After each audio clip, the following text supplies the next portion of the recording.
Kacang soya ialah sejenis tumbuhan yang berasal dari Asia Timur. Pokoknya yang tegak dan rimbun berukuran sehingga 70 cm dan bunganya berbentuk gumpalan dan berwarna putih atau ungu. Nama saintifiknya ialah Glycine max. Kacang soya juga diproses menjadi minyak, tahu dan protein soya.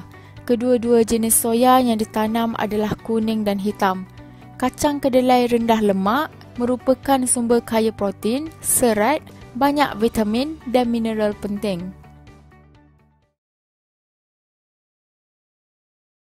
Penduduk di benua timur, terutamanya masyarakat Cina, mula menggunakan kacang soya sebagai makanan kesihatan sejak 5,000 tahun yang lalu. Susu kacang soya juga merupakan barangan yang popular di kalangan masyarakat Cina.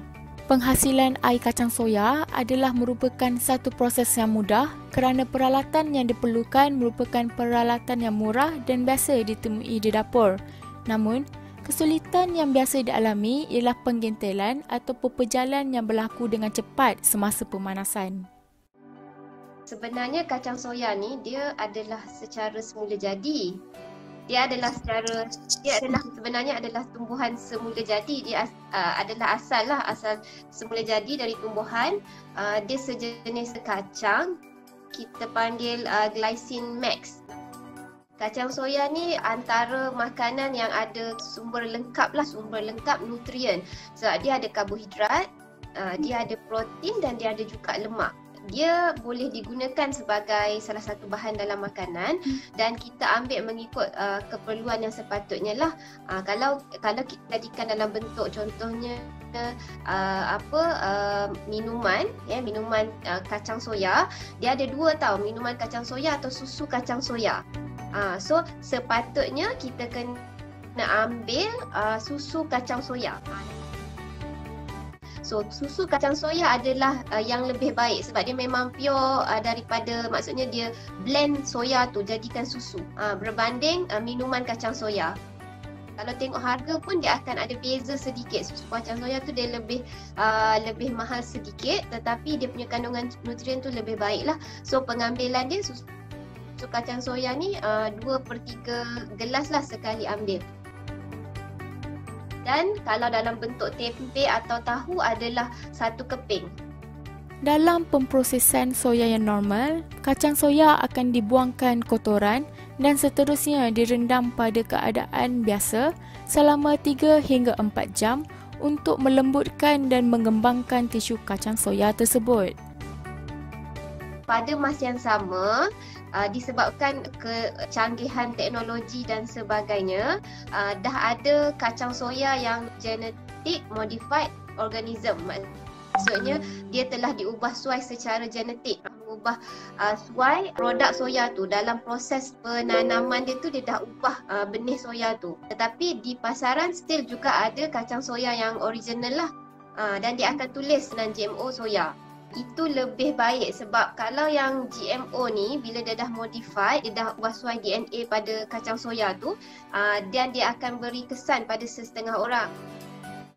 Produk soya yang ditapai diproses menggunakan kaedah tradisional dan termasuklah kicap, tempe, miso dan natto.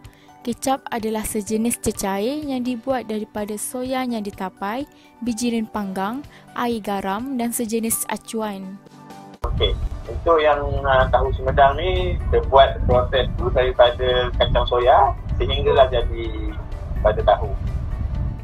Okey, kalau kira daripada kacang soya tu waktu rendaman tu mengambil masa ke 8 jam lah waktu rendaman. Tapi untuk proses daripada kacang soya tu dah siap rendam, kita kisar sehingga jadi tahu tu lebih kurang 1 jam 45 minit.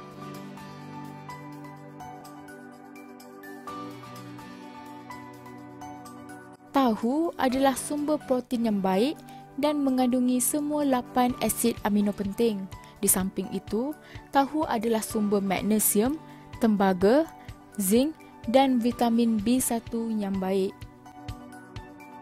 Penyimpanan yang tidak betul boleh mengakibatkan produk kerosakan seperti penggentelan disebabkan proses hidrolisis berenzim di dalam susu soya. Tahu juga boleh disediakan di rumah sendiri. Untuk membuat tahu, anda memerlukan segelas air sejuk, segelas tepung soya, 2 gelas air mendidih dan 6 sudu jus lemon. Di dalam bekas yang berasingan, tepung kedelai dan air sejuk bercampur-campur sehingga bahan berbentuk krim. Selepas itu, air mendidih ditambahkan kepadanya. Tindakan itu diulang sehingga menjadi tahu.